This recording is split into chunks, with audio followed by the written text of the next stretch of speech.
নমস্কাৰ প্ৰিয় বন্ধু বান্ধৱীসকল। বহাগ বিহুৰ প্ৰথম দিনটোৱে হৈছে গৰু বিহু।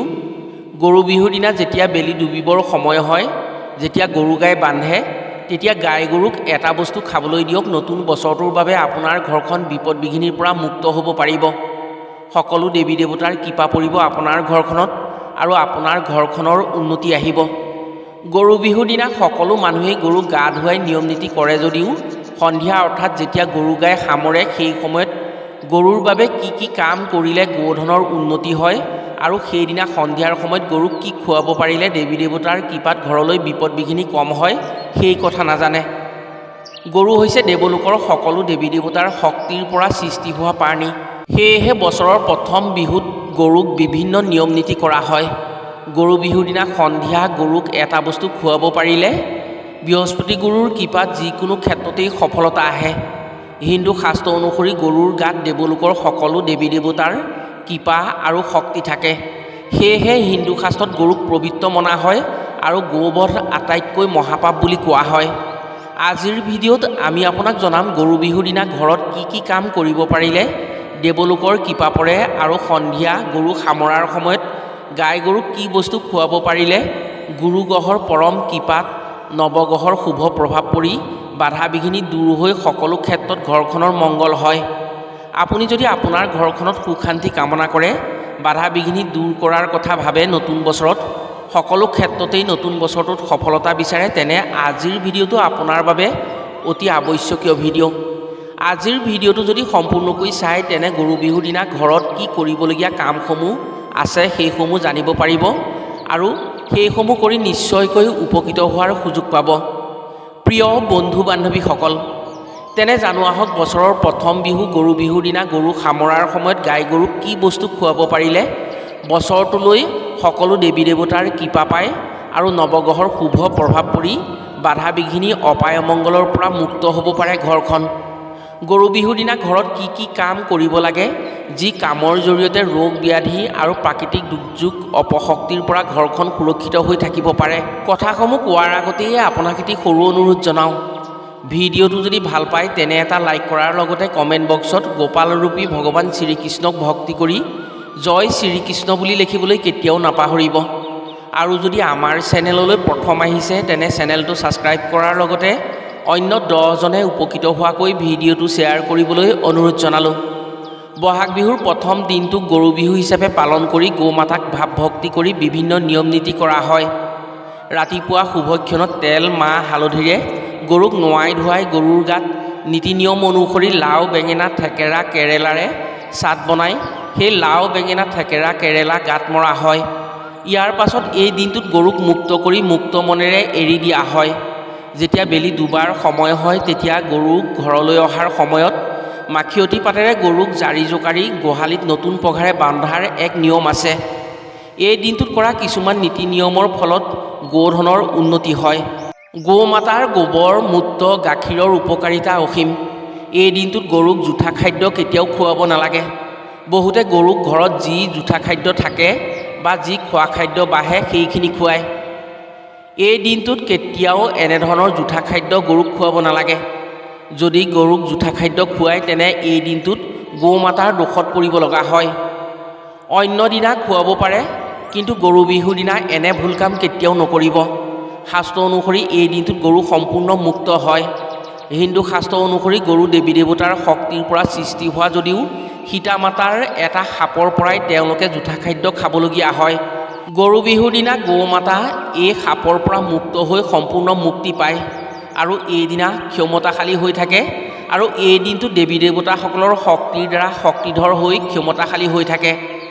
ৰামায়ণৰ মতে গৌ মাতাই পেলনীয়া সামগ্ৰী আৰু জুঠা খোৱাৰ আচল কাহিনী হৈছে, যেতিয়া ৰাম প্ৰভুৱে পিতৃ সত্য পালন কৰি বনলৈ গৈছিল, তেতিয়া লগত গৈছিল ভাতৃ লক্ষ্মণ আৰু মাতা সীতা। যেতিয়া তেওঁলোক বনলৈ গৈছিল, তেতিয়া ৰাম লক্ষ্মণৰ পিতৃ দশৰথৰ পুত্ৰৰ শোকত মৃত্যু হৈছিল।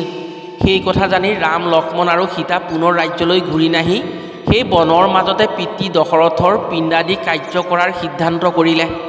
বনৰ মাজত পিণ্ডৰ বাবে যি বস্তু লাগে সেই বস্তু বিচাৰি ৰাম লক্ষ্মণ বনৰ মাজলৈ গৈছিল। বহু দেৰিলৈকে তেওঁলোক ঘূৰি নহাত যেতিয়া দুপৰীয়া হ'ল, তেতিয়া মাতা সীতাই ফাল্গুনী নদীত কেতেকী ফুলেৰে গৌ মাতাক সাক্ষী কৰি পিতৃ দশৰথক পিণ্ড দিছিল। যেতিয়া ৰাম আৰু লক্ষ্মণ উভতি আহিল তেতিয়া সীতা মাতাই ৰাম লক্ষ্মণক পিণ্ড দিয়াৰ কথা কোৱাত তেতিয়া ৰামে মাতা সীতাই পিণ্ডদান কৰাৰ সাক্ষী বিচাৰিলে। মাতা সীতাই ফাল্গুনী নদী, কেতেকী ফুল আৰু গৌ মাতাক সাক্ষী ক'বলৈ কোৱাত তিনিওৱে মাতা সীতাই পিণ্ডদান কৰাৰ কথা নাজানো বুলি কোৱাত মাতা সীতাৰ ভীষণ খং উঠিল আৰু তিনিওকে অভিশাপ দি ক'লে যে যি গৌ মাতাক সাক্ষী কৰি পিণ্ড দিছিল তেওঁ মিছা মতাৰ বাবে সদায় গৌ মাতাই পেলনীয়া সামগ্ৰী আৰু জুঠা খাদ্য ভক্ষণ কৰিব লাগিব। গৌ মাতা যেতিয়া শাপগ্ৰস্ত হ'ল তেতিয়া গৌ মাতাই সীতাক ক্ষমা কৰিবলৈ কোৱাত সীতা মাতাই এই দিনটো অৰ্থাৎ বছৰৰ শেষৰ দিনটো তেওঁৰ সেই সাপৰ পৰা মুক্ত হোৱাৰ কথা ক'লে। সেয়েহে এই দিনটোত গৰু বিহু পালন কৰি গৰুক দেৱতা জ্ঞান কৰি নীতি নিয়ম অনুসৰি গৌ মাতাক সেৱা শুশ্ৰূষা কৰা হয়। সেয়েহে এই দিনটোত গৌ মাতাৰ ওচৰত নীতি নিয়ম কৰা হয় আৰু নীতি নিয়ম কৰিলে পুণ্য লাভ কৰিব পাৰে, দেৱী দেৱতাৰ কৃপা পাই ধন্য হ'ব পাৰে। গৰু বিহুৰ দিনা সন্ধিয়া যদি গাই গৰুক এটা বস্তু খুওৱা হয় তেনে ভৱিষ্যতৰ দিনত মিঠা ফলৰ অধিকাৰী হ'ব পাৰে। শাস্ত্ৰ অনুসৰি গৌ মাতাক সন্তুষ্ট কৰি যদি লক্ষ্মী দেৱীৰ কৃপা পোৱাৰ আশা কৰে তেনে প্ৰতি সপ্তাহৰ শুক্ৰবাৰে পুৱা ঘৰলৈ খাবলৈ বনোৱা প্ৰথম ৰুটিটো গৰুক খুৱাব লাগে। প্ৰতি সপ্তাহৰ শুক্ৰবাৰে পুৱা গৌ মাতাক যদি খাদ্য খুৱাব পাৰে, বিশেষকৈ ৰুটি খুৱাব পৰা হয় তেনে লক্ষ্মী সন্তুষ্ট হয়। ইয়াৰ উপৰিও যি লোকৰ গুৰুৰ দোষ থাকে, দুৰ্ভাগ্যই লগ নেৰা হয়, তেওঁলোকে যদি সপ্তাহৰ বৃহস্পতিবাৰত ৰুটি বা অন্য খাদ্যৰ লগত হালধি মিশ্ৰণ কৰি গৰুক খুৱাব পাৰে তেনে গুৰু শুভ হৈ পৰে। প্ৰিয় বন্ধু বান্ধৱীসকল, এইখিনিলৈকে যদি আপুনি আমাৰ আজিৰ ভিডিঅ'টো চাই আছে তেনে সম্পূৰ্ণকৈ চাওক আৰু গৰু বিহুৰ দিনা কি কি কাম গৰুৰ বাবে কৰিলে বা সন্ধিয়া গাই গৰুক কি খুৱাব পাৰিলে দেৱলোকৰ কৃপাত আশা পূৰণ হয় কথাখিনি জানি গৰু বিহুৰ দিনা নিশ্চয় কৰক। আপুনি গৌ মাতাৰ কৃপাত আপোনাৰ উন্নতি নিশ্চিত হ'ব। গৰু বিহুৰ দিনা সন্ধিয়া গৌ মাতাক নতুন পঘাৰে বন্ধাটো পৰম্পৰা যদিও এইদিনা গৰু বন্ধাৰ সময়ত যদি মাখিয়তী পাতেৰে গৰুৰ গাত জাৰি জোকাৰি দিয়া হয় তেনে মৌ দাহৰ পৰা যি ৰোগ হয় সেই ৰোগৰ পৰা পৰিত্ৰাণ পায়। ইয়াৰ উপৰিও গৰু বন্ধাৰ সময়ত সেইদিনা গোহালিৰ দক্ষিণ পূব দিশত এগছি বন্তি জ্বলাব লাগে। ইয়াৰ ফলত গোধনৰ উন্নতি হয়, মাৰি মৰক দূৰ হয়, ৰোগ ব্যাধিৰ পৰা পৰিত্ৰাণ পোৱাৰ লগতে গোধনৰ জৰিয়তে অৰ্থ সম্পদ লাভ হয়। প্ৰতিডাল পঘাত যদি তুলসীৰ পাত লগাই গৰু বন্ধা হয় তেনে ভগৱান কৃষ্ণৰ গোপাল ৰূপৰ দয়া পোৱা হয় আৰু সেই গোপাল ৰূপৰ দয়াৰ ফলত গোধনৰ উন্নতি হয়, ঘৰখনলৈ অৰ্থ সম্পদ আহে। হিন্দু শাস্ত্ৰমতে গৌ মাতা হৈছে অতি পবিত্ৰ, যাৰ গোবৰ বা মূত্ৰ স্পৰ্শ কৰিলে ৰোগ ব্যাধিৰ পৰা মুক্ত হোৱাৰ উপৰিও পবিত্ৰতা পায়। শাস্ত্ৰত গৌ মাতাৰ শক্তিৰ লগত ভগৱানৰ শক্তিৰ উপৰিও ৩৩ কোটি দেৱী দেৱতাৰ শক্তি জড়িত হৈ থাকে বুলি উল্লেখ আছে।